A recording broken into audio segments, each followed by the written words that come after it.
Hello students, now we are going to learn mathematics of standard 7. विद्यार्थी मित्रांनो, आपण मॅथचा chapter क्रमांक 1 जॉमेट्रिकल कन्स्ट्रक्शन हा पाठ आज पाहणार आहोत. Let's recall. In the previous classes we have learned about the line segment, angle bisector, etc.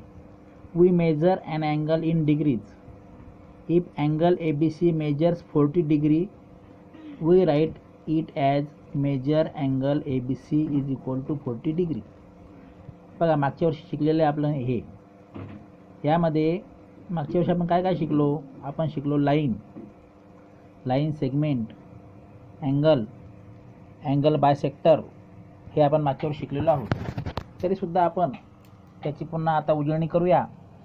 तर चला मग आपण आता वहीमध्ये लिहूया. मुद्दा क्रमांक 1. मुद्दा क्रमांक 1 आहे लाईन म्हणजे काय? लाईन म्हणजे आपण त्याची डिफाइन लिहू आता. A straight line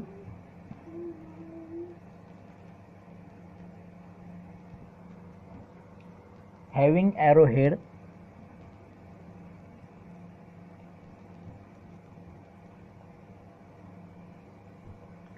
to both sides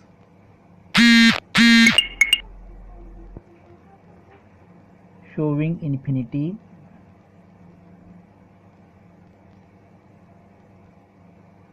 is called as line. बघा, लाईनची फिगर आपण काढू. या ठिकाणी अशी सरळ रेषा ज्या दोन्ही टोकाला बाण आहेत म्हणजे अमर्याद आहे. ही इकडं आपण किती पण लांब पण नेऊ शकतो, इकडं लांब पण नेऊ शकतो. ह्याला लाईन्स असं म्हणतात. There are 2 points A and B. We can call this as line AB or another name line L.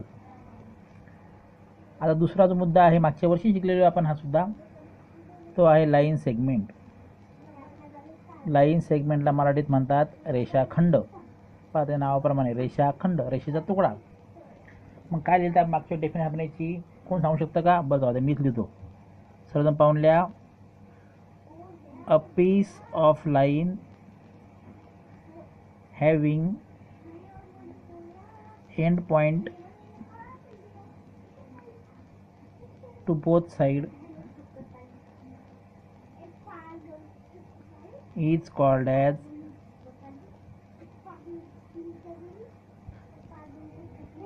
line segment.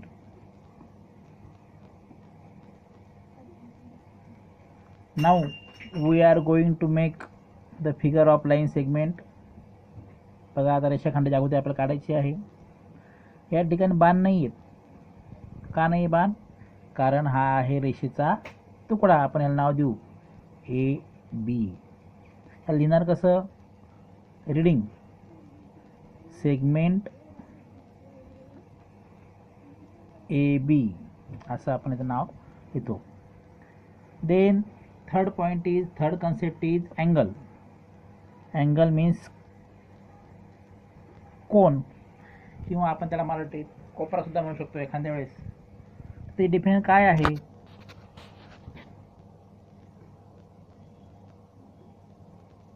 आपण ते डिफिनेशन लिहूया त्याच्यामध्ये. अँगलची definition: figure form bye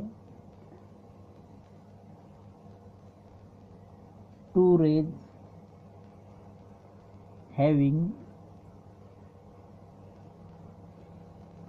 common endpoint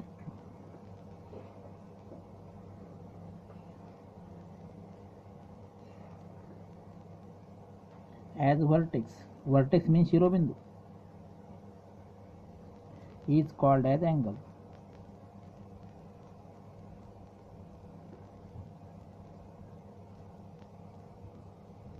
बघा, आपण त्याची फिगर काढूया.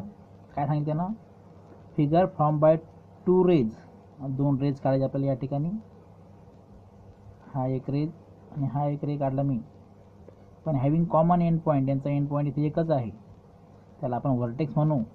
आणि दोन आर्म आहेत, बी ए आणि बी सी हे आर्म आहे, याच्यापासून झालेलं तयार या फिगरला आपण म्हणतो अँगल. याला लिहिणार कसं आपण, रीडिंग कसं करणार, आपण इथे रीडिंग करणार आहोत अँगल ए बी सी, किंवा आपण असं म्हणू शकतो त्याला अँगल ए बी सी हे आपण लिहिलं, किंवा आपण त्याला नुसतं एक अक्षर नाव म्हणू शकतो अँगल बी. अशा प्रकारे मागच्या वर्षी आपण हे सर्व पाहिलेलं आहे. नंतर 4 नंबरची डेफिनेशन बघा, आपण बघूया. 4 नंबर डेफिनेशन तिचं नाव आहे अँगल बायसेक्टर. ही सुद्धा आपण मागच्या वर्षी बघितलेली आहे. अँगल बायसेक्टर म्हणजे काय, तर अँगल बायसेक्टर म्हणजे कोन दुभाजक. बघा नावाप्रमाणे कोन दुभाजक, कोणाचे दोन तुकडे करणारा. मग पहिले आपण डेफिनेशन लिहूया. अ रे किरण विच डिवाइड्स भाग करणे, N angle into 2 equal parts, दोन सारखे भाग,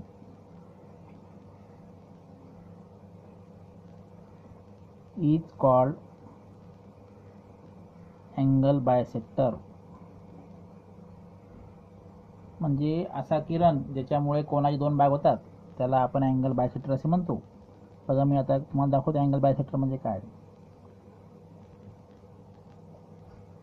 हा एक कोन आहे आणि याचे बरोबर माप घेऊन जर आपण मोजलं आणि जर आपण डीचा वापर करून जर आपण याचं काढलं, दोन भाग जर केले, तर मध्यभागी हा एक किरण काढलेला आहे, त्याला आपण नाव देऊया. हा ए बी सी कोन आहे, 60 अंश कोणाचा आहे, समजा 60 अंश मापाचा आहे. हा मध्यभागून एक आपण किरण काढला, रे काढला, या रेचं नाव आहे बी डी. मग या बी डीमुळं या कोणाचे दोन भाग झालेले आहेत, म्हणून आपण किरण ray B D is angle bisector. हा अँगल बायसेक्टर झालेला आहे. Angle bisector makes 2 equal parts of an angle. आपल्याला आता इथं माहिती शिकायची आपल्याला, कारण आपल्याला हे मुद्दा येणारच. आता आपण एक मागच्या वर्षी हा एक मुद्दा शिकलो नवीन पाहतो आपण, परपेंडिक्युलर बायसेक्टर. परपेंडिक्युलर म्हणजे काय, आपण सगळ्यात पहिले माहिती आहे. परपेंडिक्युलर म्हणजे 90 अंशाची कोन करणारी रेषा, लंब दुभाजक, आणि बायसेक्टर म्हणजे लंब दुभाजक. बायसेक्टर परपेंडिक्युलरला म्हणतात लंब आणि बायसेक्टरला म्हणतात दुभाजक. आता परपेंडिक्युलर बायसेक्टर म्हणजे काय, हा वेगवेगळ्या प्रकारचा असू शकतो. रेषाखंडाचा असू शकतो, किरणचा असू शकतो, किंवा मग रेषाखंडाचा असू शकतो. मग काय, आता रेषाखंडाला एखादी किरण किंवा एखादा रेष लाईन किंवा मग लाईन सेगमेंट येऊन ते दोन जर सारखे तुकडे करत असेल आणि 90चा कोन करत असेल, त्याला आपण म्हणू परपेंडिक्युलर बायसेक्टर. म्हणजे बघा आपण तिथे डेफिनेशन लिहूया.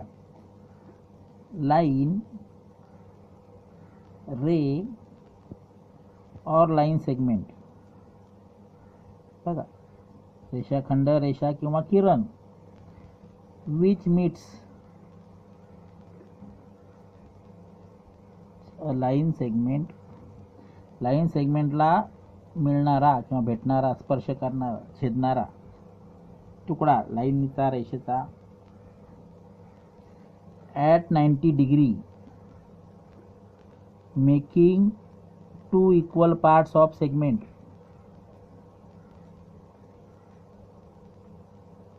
ऑफ गिवन सेगमेंट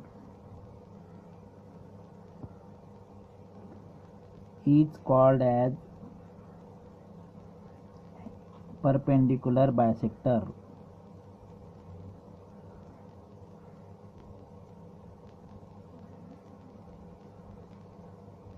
म्हणजे असा एक आपण रेषाखंड घेतलेला आहे, स्केलनं मोजून घ्यायचा आहे तो 5 सेंटीमीटरचा, त्याला आपण नाव देऊया ए बी. आणि जेव्हा या ठिकाणी आपण एक रेष काढू, ती बरोबर उभी असेल, 90चा कोन करणारी असेल आणि दोन तुकडे करणारे असेल, 2.5 सेंटीमीटरचे दोन तुकडे करणारी ही जी रेष काढली आपण लाईन यल, त्या लाईन एलला आपण काय म्हणूया, परपेंडिक्युलर बायसेक्टर. काय म्हणायचं, कारण तिने इथे दोन भाग केलेले आहेत या रेषाखंडाचे लाईन सेगमेंटचे 2 equal parts and also making a 90 degree angle.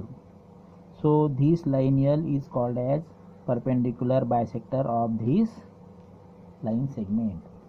मग हे 5 मुद्दे आपल्याला या ठिकाणी महत्त्वाचे आहेत. कारण काय असेल तर या 5 मुद्द्यावर आधारित आपल्याला आता या ठिकाणी प्रॉपर्टी शिकायच्या आहे जॉमेट्रिकल कन्स्ट्रक्शनमध्ये. तर पहिली प्रॉपर्टी कोणती असेल तर आपण पुस्तकात बघूया. आता पहिली प्रॉपर्टी आहे perpendicular bisector of a line segment. पाहिलं आपण आता ते. मग त्याची प्रॉपर्टी कोणती आहे या ठिकाणी आपण बघूया. ॲक्टिव्हिटी दिली यांना. Draw any triangle PQR. एक PQR ट्रायंगल काढायचा आहे. Use a compass to draw the bisector of all 3 of its angle. 3 अँगलचे 3 बायसेक्टर काढायचे. या ठिकाणी काढून दाखवले. हा पहा, हा P अँगल याचा बायसेक्टर काढला, Q अँगल याचा बायसेक्टर काढला आणि R अँगल याचा बायसेक्टर काढलेला आहे. बघा काय झालं तुम्हाला दिसतं या ठिकाणी.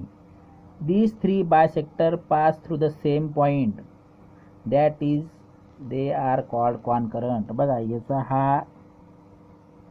हा आणि याचा हा हे तिन्ही बायसेक्टर या ठिकाणी एका बिंदूत छेदलेले आहेत, एका बिंदूत मिळालेले आहेत. त्यांना आपण कॉन्करंट म्हणतो. मग प्रॉपर्टी काय आहे. The property of angle bisector of a triangle is that they are all concurrent. ते सर्व काय असतात, एक संपाती असतात किंवा एका बिंदूत येऊन छेदतात. Name the point of concurrence I. Note that the point of concurrence of angle bisector of a triangle is in interior of triangle. हा बघा मध्यभागी आहे, म्हणजे त्रिकोणाच्या आतल्या भागात आहे. Draw perpendicular IA, IB and IC respectively from I on the side of triangle PQ, QR and PR.